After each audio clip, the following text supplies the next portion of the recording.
Well, I'm a little embarrassed because this is really going to showcase my ignorance of the subject, but I've got a few questions about the national debt.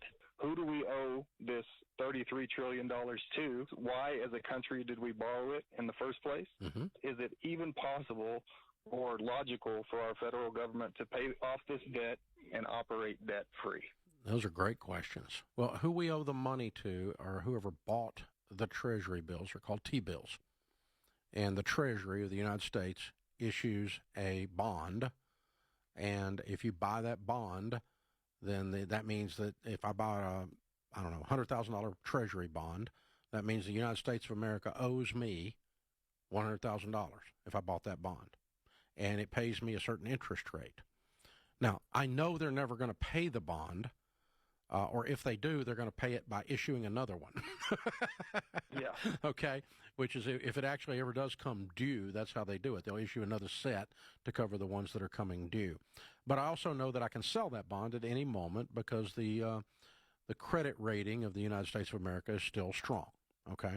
So that's how they finance it. And the danger is when foreign countries or foreign entities of any kind, wealthy corporations in foreign countries buy up a bunch of that. That means the United States is in debt, say, to China, as an example. Deeply in debt to China.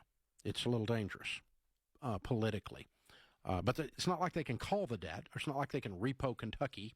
So it's okay. So, but when the revenue coming in from taxes and other things won't cover the expenses of highways and military and $45,000 toilet seats and $1 billion to this country and $8 billion to that country in supplies, which we do pretty regularly. We give billions and billions and billions away overseas. When we don't have the income in a year, the amount that we're short, the difference is called the deficit.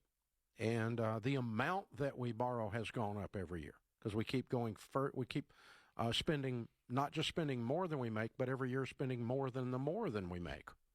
We raise the amount that we're going into debt. So when they say they cut the deficit, all that means is they didn't go over budget quite as much. That's all it means. And then the last question is, can we get rid of it? Mathematically, we could. I don't think we have the political willpower to do it.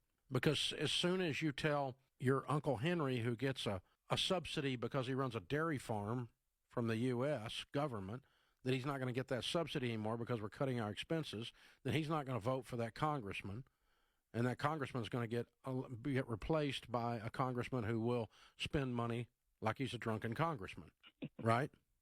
Yeah. In theory, a lot of people say, I'd like to balance the budget where we're not going further in debt. But to do that would require cutting a lot of things out. And the problem is we're so far in debt now that a big portion of the budget is just the interest on the old debt. Right. And you can't cut that. You got to pay that. So where are you going to cut? You're going to cut money in the Middle East, money in the Ukraine, money to this country, money to that country. There's a lot of people talk about that. Are you going to cut the military? I mean, those people don't get paid anything anyway, and they put their lives on the line for us. I don't know how to do that.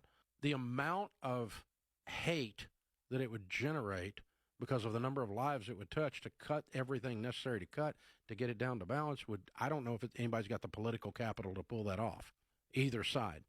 I think it'd be the last time that party existed right now, because people have gotten used to being on the government dole one way or another. The local government in my county is waiting on $14 million right now to build a highway or to redo a road that runs up beside one of my houses. And they've been waiting 5 years on that $14 million instead of the local county handling their own business. It's that way everywhere. Waiting to do the bridge repairs until we get the government money. Waiting to do this until you get the government. And so everybody's on the dadgum take. And nobody wants to say no. And saying no is the only way you balance a budget.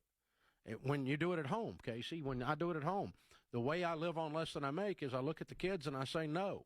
I look at my wife and we look at our budget and we go, we can't go on vacation. We're broke people. We got to not be broke people before we can go on vacation. We can't afford that car. Those bass are going to get away because I'm not going to have a bass boat with a motor that big because I can't afford to pay for it. This is what normal people do. We say no. But the federal government has absolutely no ability to say no because everybody wants them to say yes.